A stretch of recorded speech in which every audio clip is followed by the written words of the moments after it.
What's up everybody, my name's Lian and welcome to Ahnestly. A lot of you guys have spotted my PC in a number of videos and you've asked me, can you please do a breakdown? Like what's going on inside here? So that's exactly what I'm doing today. I'm gonna tell you guys the different parts, the idea behind the build, lessons learned, all that good stuff. And it's a good time, holidays are coming up, you know, holiday money coming in and you wanna treat yourself and all that good stuff. And especially with new PC components that have just gotten released that no one's able to get their hands on. There's also that as well. If you guys are looking for tips and tricks on how to pick those things up, like the new RTX series, the AMD graphics cards, the Ryzen CPUs, let me know in the comments because I've picked up at least one of each so far. I've had success picking up at least one of each and I've never had to step outside the house. So all the stuff you see here, hopefully it inspires you, and all links to everything you see here will be in the description below.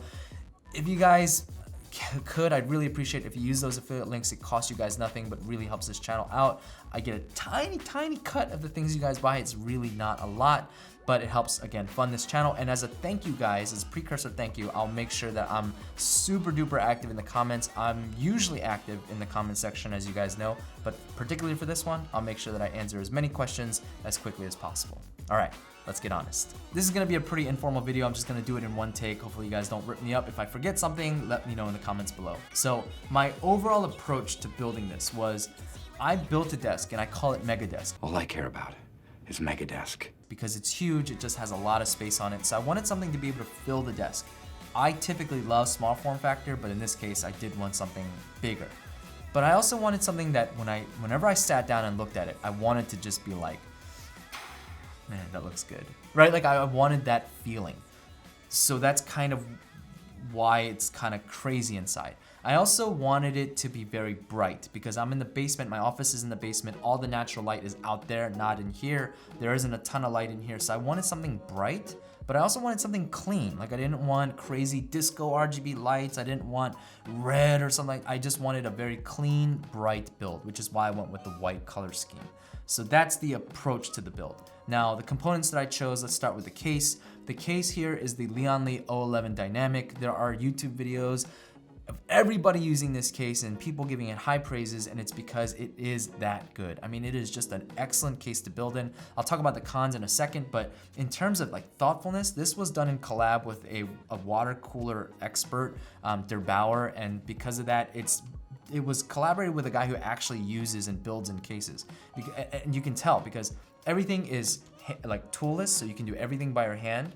And there are other cases on the market that are toolless, but the problem is like, you need 6 hands to use them because as soon as you take one panel off, 3 are gonna fall off. And so you need to like grab it with your stomach and you know, you gotta try not to touch the tempered glass and stuff.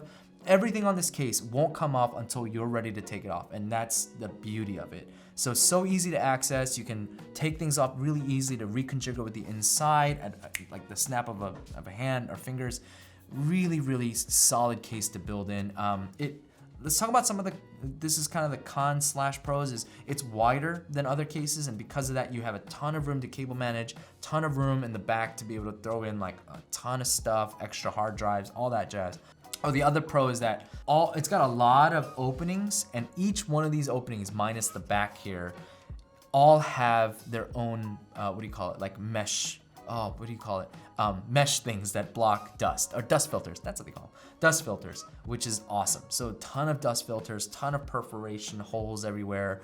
But with that being said, the airflow isn't great because while it has a lot of perforations, there isn't a logical flow for how the air is supposed to go through the case because there's no real room for anything to blow out air here. You got air coming in through the side, like where are you gonna take them out from? You know, like there's no real logical airflow solution to this case. So airflow isn't gonna be great. It's not terrible, but it's not gonna be amazing. So it was done by an overclocker, right? So water cooling is kind of the way to go with this case. They do have an airflow version of this case, but it doesn't look as pretty. So keep that in mind. The other cons about this case is that there's no consideration to noise control whatsoever. This is metal, this is metal, this is metal, this is glass, this is glass. There's no padding, there's no kind of things like that you see on fractal design cases, nothing like that. So you're not gonna get any kind of noise control out of this case. The other thing is that it comes with no fans, right? And that could mean nothing because maybe you're gonna change up all the fans anyway in a case. but you know, that's an extra cost point to consider. Now, I would say the case itself is extremely fairly priced at anywhere between like $100 and $140. I've seen the price fluctuate.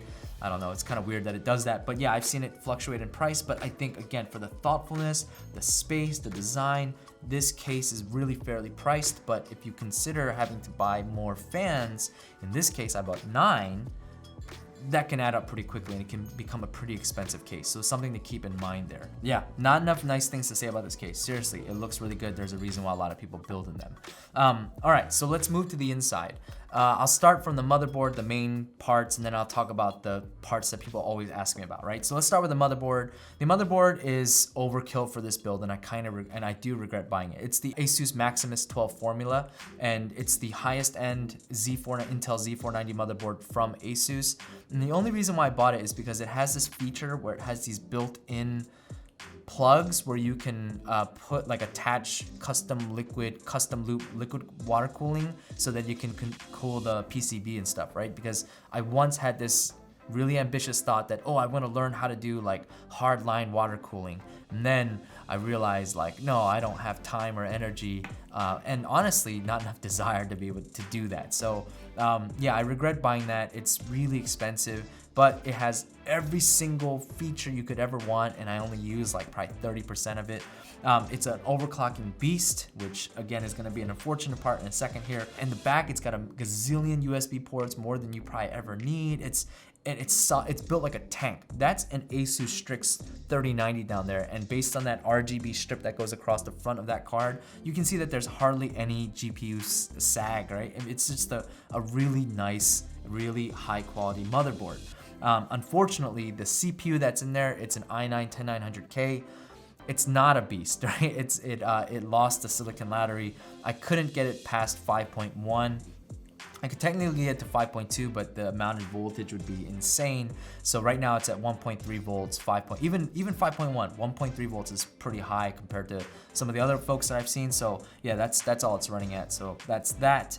All right, so then what's cooling the CPU is the NZXT Kraken Z73. That's one of the things that people ask about because they see that custom animation. They're like, what's happening there?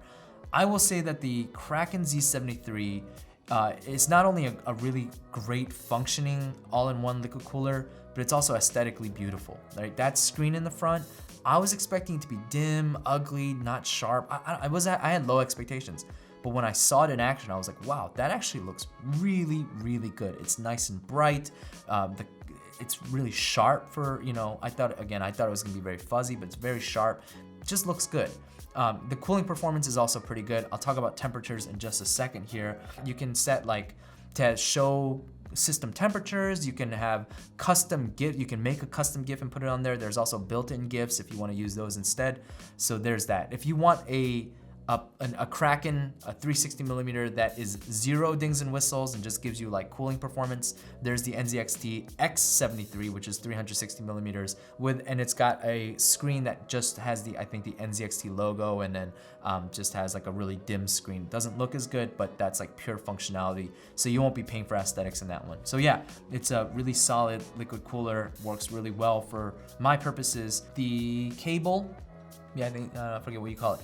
The cable that goes up, or the pump cable that goes up into the radiator, those are typically black, but in my case, I used Cable Mod, has different colored sleeves for the Kraken series. Now, they say on the box, I believe for Cable Mod, it says it's for the older generation Krakens, but it still works. This Z73 is the newest model, and it looks fine, right? It fits perfectly fine. We'll get to the fans in a second because that's gonna be a big conversation. The next thing that people ask about are, what are those cables that are just those RGB cables? What's going on there? Those are called Lian Strimmer Plus cables. And they're okay, right? I think they look really good, and on camera it might look really good, but in person, that white compared to the white of the fans, compared to the white on the RAM, compared to it's not great. So what I've heard is that for if you have anything that's RGB, right, capable of doing multiple colors, you will never get a true, it's hard to get a true white because at that point you're just kind of mashing the colors together. So it's hard to get a really bright, clean white. And that is happening here on these cables. Those cables can turn any color. They can be set in rainbow mode, but the white mode, it looks more like a reddish white and it's not very bright. It's pretty dim compared to the other colors that you can put on it. It looks really dim. So if you're getting them for a non-white build, like green, blue, all those colors look excellent. In my case, unfortunately, I'm using them for white and they still look good. They just don't look as good as some of the other RGB lights, which I'll talk about in a minute here, on the other components. So the Lian Strimmer Pluses come in two variants, the 24-pin motherboard cable, which you see coming out of the side, and then comes with an 8-pin GPU PCIe extension version as well. Now, in order to use these cables, you do have to buy a 24-pin motherboard cable, or you have to buy a control unit separately. The reason why you have to buy it like that is because only the 24-pin comes with a control unit. The 8-pin does not come with it. The 8-pin connects to that control unit that the 24-pin comes with. So that's something to keep in mind. Now, these are extension cables, not this one. I'll talk about the one that's going to the GPU in a second, but the motherboard cable and the 8-pin cable, those are cable extensions. They're not RGB things that sit on top of your cables. They're actual extension cables. They're not very long, but I think they're long enough for almost every case. So, you know, you connect your standard cable into your power supply, and then you connect the extension, the RGB has an extension cable and then the RGB on top, and you connect that extension into the cable that's coming out of your power supply, and then you connect it to your component. So that's how it works.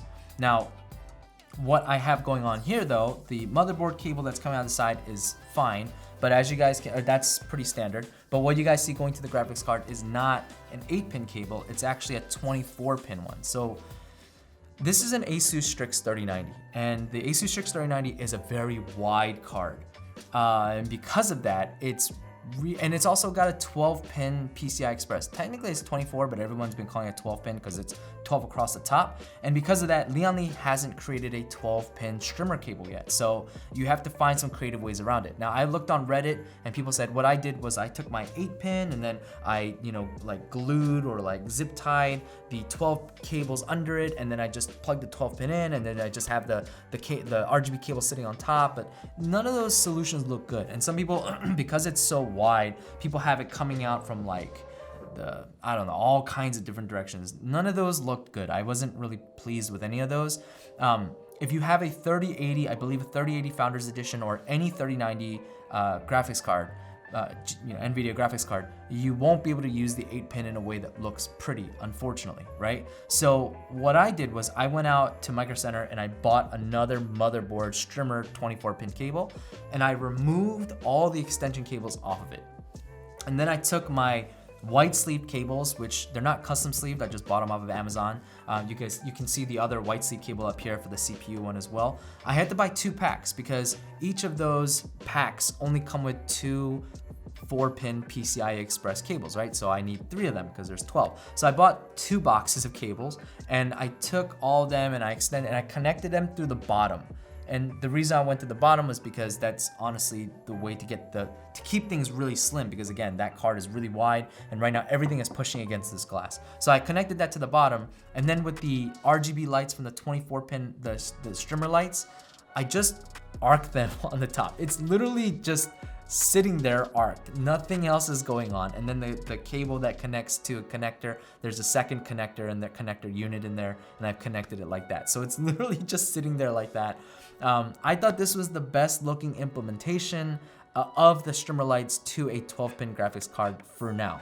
If somebody sees something better, somebody sees something more practical, somebody sees something less expensive, let me know in the comments below. But again, compared to all the other versions that people have tried, I think this looks the best. That's my not so humble opinion. So there's that. Okay. Now let's talk about the RAM really quickly. So I talked about like that whiteness in the Lian doesn't look good.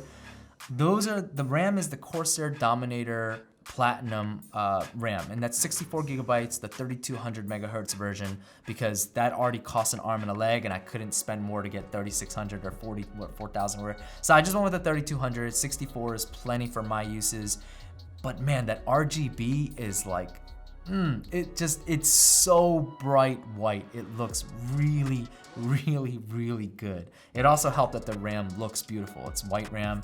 Something to consider, or something that I didn't mention. There's a couple things I didn't mention, sorry, just having lapses of memory. The motherboard, the RGB implementation on the motherboard, even though it's expensive, sucks, right? Like the white is on right now, the white RGB is on, but on camera, I can't even see it. That's how dim it is. If you use any other color, it looks a little bit better, but again, it's not great. The other thing I forgot to mention is that if you're using an all-in-one cooler and you wanna use the Dominator RAM or actually, if you wanna use all 4 RAM slots, the older Kraken all-in-one units, you can't use them. You could, but you have to like flip it upside down. You can put it on in a different orientation, but the lights, how do I do this well? Let's say it spells NZXT this way, right? But if you do it this way, the pump is gonna get in the way of the RAM and it could damage your components if you try to bend things too far. So the only logical solution is then you have to rotate the cooler, the pump, like by like, I don't know how many degrees this is, but let's say like 180 degrees or something, right? But if you rotate it like that, the logo doesn't rotate with it. So you're gonna have an upside down NZXT logo.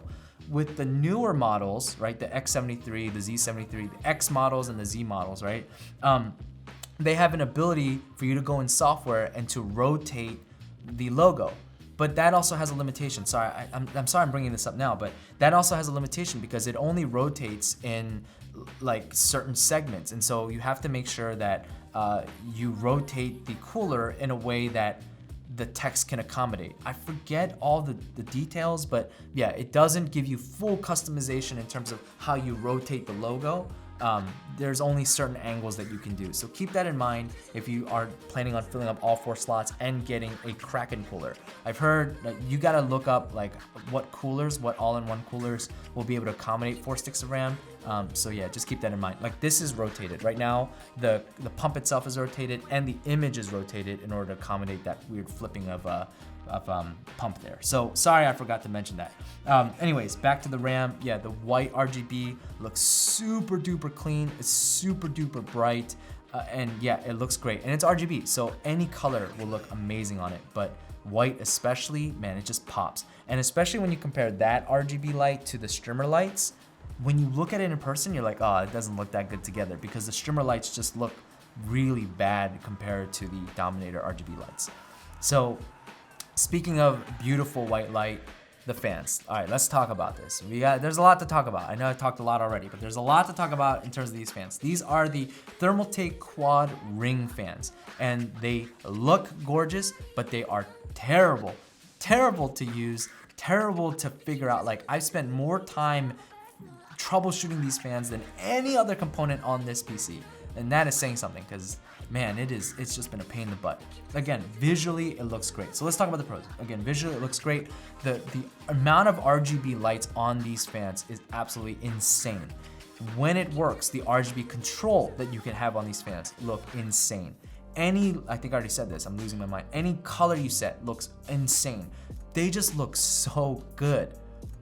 The downsides though, get ready, is that software is terrible. So even though you get everything working, the software is terrible. You will never know. You will never know if the controllers, because each one of these has a controller and a controller can support up to 5 fans. The controllers just have a mind of their own. Sometimes they'll work, sometimes they don't work. You boot up your system, everything is plugged in and it just doesn't work. Like I don't know. I don't know the logic to it and I haven't figured out the secret sauce. One thing that I've kind of figured out though is that if you ever turn off your power supply and you turn it back on, for me, the controllers all stop getting recognized. I don't know why, but they all just did. So I think the fix, because I had to, is over like 10 reboots. I think the fix is that you have to unplug the USB cable and then plug it back in. So yeah, troubleshooting those fans are annoying. The other thing that's annoying is the amount of cables and the amount of cables that come off of one of these things is terrible. So they're using the old school Molex cables, right? Like really, really old, like that's another cable you have to pin into your power supply. You can't use the newer, I forget what it's called, like the flat ones. So you have to use the Molex cables in order to power their lights. you got like a gajillion cables for one control unit with 3 fans. I have 9, which means I need 2 control units because one can hold up to 5, and then you have to connect all those cables to another control. It's just, the cable management for these fans is ridiculous. The amount of cable length they give you per fan is also ridiculous. Like, they give you so much cable length per fan. It could be a good thing, but in this case, it's like 4 feet long. It's crazy. So the amount of cable management required to set these things up is ridiculous. The other thing is, like, if you ever hibernate your PC and you wake it back up, sometimes one or the other fan controller just won't be recognized. It's random which one it is, but I've noticed that one will be recognized and the other will not. So you'll have, in my case, I'll have 5 white and 4 in RGB disco mode, or I'll have 4 in RGB disco mode and 5 white, because it's just really random. It's just, if you put it in sleep, it's fine, but if you want to go into the hardcore power saving hibernate, you're not guaranteed to get all your fans back. It also doesn't use PWM, so you can't set a custom fan curve.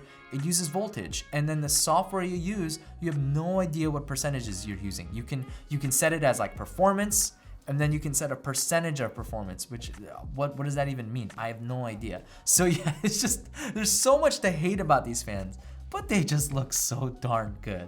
My personal recommendation is, like, unless you are a glutton for pain or you plan on using just one controller, avoid these. Get like the next best. They are by far, I think, the best looking fans, RGB fans. I would say get like the 1 tier lower, which I think are the Corsair fans. I forget which ones they are. But I've also heard, some horror stories about those, but not nearly everybody. I think unanimously people are like, these fans suck and the customer support sucks. And there's no cleanup in sight. There's no guaranteed fix in sight for these fans. Okay, spend way too much time on those fans, just like I have troubleshooting them. All right, let's move on. What's next? I think graphics card is probably next, right? So this is an RTX Strix 3090. I mentioned in the beginning that if you guys want a video where I kind of show you guys how I've been able to successfully procure a number of these cards, let me know in the comments below. That's a Strix 3090 in there. I got it at MSRP, didn't get it scalped or anything like that. So, and it's wide, it's a big card, it's a beast of a card. And when it comes to temperatures, right? Like, what else am I gonna talk about? It looks good, it's big. One of the things I was disappointed about it is 2 things. One, it's got pretty significant coil whine. That's been pretty noted. The second thing about it is that the RGB strip in the front, I don't know why, but it came like dinged up. Not like dense, but they're like micro scratches. There's like a part that looks like it's got fingerprints on it, but they're like permanent. I can't get it off. I don't know. The quality was in that front section was just, it was like kind of disappointing for how expensive it is. So yeah, it's self-explanatory. Temperatures wise, right, or temps wise, when I'm running like a hardcore graphics intensive game, the graphics card doesn't get any hotter than 72 degrees Celsius. And again, that's in a case that doesn't have ideal airflow. I'll get to my fan configuration in a moment. And then the CPU, when I'm doing a really intense video editing session, I think the max temperature that I've seen is like 82 degrees Celsius, and that's pretty impressive, especially with the graphics card blowing all its hot air into the CPU in a case that, again, is not optimized necessarily for airflow. So in terms of fan configuration, again, I chose aesthetics over everything here, where the top fans are pushing air out. And the reason why I have them pushing air out is because I wanted their RGB lights to be facing downward. I know it's so stupid, but I want aesthetics first. So the top, they're blowing out, because if you had them blowing in, then the backside, even though the backside looks really good, the backside of the RGB lights would be showing it when you wouldn't get as much white light. The bottom fans are intake though. So the bottom fans are intake, and then here, these 3 fans are designed for intake as well. So you're intaking here. Yeah, I think that's right. So intake at the bottom, intake at the side, and exhaust out through the top. That's how I've got my fan set up here. And I went for maximum aesthetics. The bottom fans are actually upside down because they're intake. And as you can see, you're not getting as much light with these as you are with the ones on the top and the ones with the side. In terms of hard drives, I'm using NVMe, and it's awesome that you can do that now that you don't have an external drive you have to stick back here. And that's really convenient here. So the NVMe is stuck onto the motherboard itself, and the reason why that's really critical for this build is because to get something that looks like this, the back is a mess. We don't talk about that, right? It's really, really terribly cable managed, and it's not because I wasn't trying to cable manage, it's because all of the RGB stuff, the all-in-one liquid cooler, they just, each one of those has like 9 cables, and then I've got an extension cable for one streamer, an extension cable for the other streamer, right? Like, there's just so much going on back here that even with the width, the extra width you get for cable management, it looks terrible back there. The only ways that I could see you improving that is if you bought custom length cable sleeves so that you're not working off an extension for like the CPU cable or the graphics card and you're just running with one single line. That would probably be the only way you could clean this up. But yeah, with the fans, with the pump, with the streamer cables, there's just so many cables back here. So that's kind of the one thing I regret about this build, is I wish it were a little cleaner in the back, but the fact that I was able to close it and tuck it away and I'll never see the back again, I'm good with it, right? The front looks really good at least. I already talked about some of my regrets in terms of the price points of some of these components. These fans, by the way, are extremely expensive, probably the most expensive fans that I know of on the market. Yeah, and man, it looks good. If you ask me, like, do I regret my decision? I don't know, because the white they produce is just like the Corsair Dominator. They match in terms of that brightness, that whiteness. It looks really good for this build. All right, guys, I think I've pretty much, the power supply I'm using back here is the Corsair RM850X white version. Right now, this is like super duper overpriced. I managed to find it at MSRP, luckily, before the pandemic. So there is that. I don't recommend you buy it now. I didn't need to buy the white one. I figured I would in case I do a build later and I want things to be white there as well. The whiteness on it though is a little bit more yellower compared to the Lian dynamic case. All right, and I think that's about it. If I'm forgetting anything, let me know in the comments below. Hopefully this video helps you. Hopefully I can clarify things if I didn't make any sense. I am a little tired. Let me know if you guys have any questions, comments about anything here. And if you like this video, please like, subscribe, do all that good stuff. I'm trying really hard to grow this channel. Would love your guys' support, and I'll see you guys in the comment section. Until next time, everybody, stay safe, and as always, stay honest.